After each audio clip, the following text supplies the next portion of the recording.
Today I'm going to show you how to throw a lidded container in one piece. There are two important techniques. The first is collaring in to close the form. Second is trimming to cut and define a flange. If you find this video helpful, please consider subscribing. I'd really appreciate it. So let's get started. Today I'm super excited to be making a lidded container. Rather than throw the base and the lid, I'm going to throw the container in one piece and then cut the lid open. This helps ensure that the lid is a good fit, especially as it will be fired to stoneware temperatures, and things are more likely to create problems with shrinkage and warping if the pieces are thrown separately. So throwing them together means you have less problems with lids fitting. Just centering the clay here.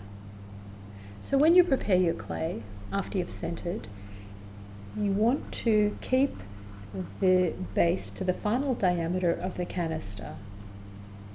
By the way, always think of the final form as you finish centering. So you start with the right dimension of clay for the pot that you're going to throw. So now I'm opening out and bringing up the walls. And I want to bring up the walls into quite a tall cylinder for the size of the canister. You'll see why in a minute. You want to clean up the inside of the pot as you go. I'm using a dark stoneware that has lots of iron oxide in it. This makes it very red when it's not fired, and when it's fired in a reduction firing, usually in a gas kiln, it goes a lovely dark brown colour, very characterful with lighter coloured glazes, where the darker clay creates some interesting effects. So now we're going to start collaring the pot in, roughly at about the height that we want the canister to be. So we're doing two things here. You'll notice I'm collaring in with both hands, and once I've brought the pot in, I pull the clay up on the bit that I've just collared in. This is quite important. It evens out the clay. If you just keep on collaring without pulling the clay up, the clay will start to fold in on itself. So think about it. As you collar the clay in, the clay needs to go somewhere. So collar and then pull. As we start to make the neck smaller, you may need to remove any excess if it makes it a little easier. Now we're going to close the form. Get a good join here. I like to build a little neck that I close off completely.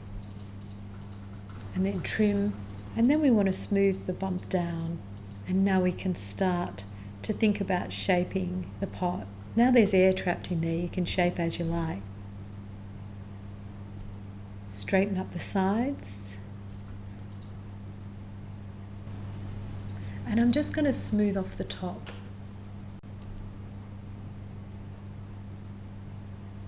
I find a flexible throwing rib very useful for getting a nice finish. This will be quite a simple container. I like the straight sides and simple curved top. I don't want a foot ring or any extra detail, but I do want a little lift. So I'm going to trim a little at the base. So the most unique part of this pot is the galley and flange arrangement for the lid. So I'm making a ridge in the side of the pot that will cut away later. I'm going to take this homemade squared off tool. Make this one yourself. It's a bit of electrician's wall cable threader.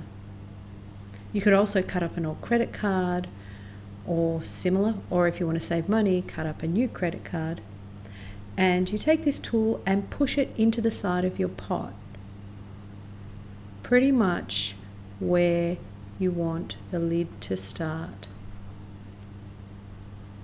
So you're just pushing it into the clay and making a tidy square indent. Needs to be about 4 mil. So then we tidy our pot up a little and we're ready to let it dry. So I've let my canister dry. Actually, I've let it dry a little too much. It's middle of summer here, so things dry very quickly. I'm taking a pin tool and just going to cut at the bottom of the indented section gently. Get ready to catch the lid. Okay, so now we have a lid with a flange. It just needs a little tidy up.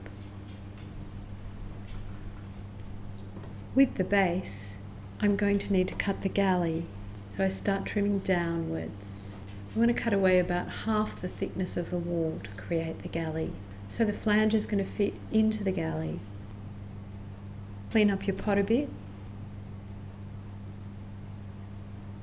And then we're going to wire our pot off the bat. If you're fixed to the wheel head with lugs, remove the lugs. I'm going to use my Giffen grip and I'm just going to flip the base over. And as I said, I'm not going to trim a foot ring, but I'm just going to make sure that the base of my pot is concave and clean it up a bit.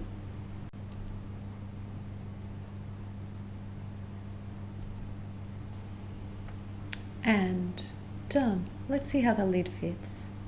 So now my pot's ready to dry, bisque, glaze and fire. There's a few steps involved in making a pot this way. The advantage is that lids fit quite well. And let's see how the end product goes down. I use this one for treats. It's very popular. If you find my videos helpful, please consider subscribing. I'd really appreciate it.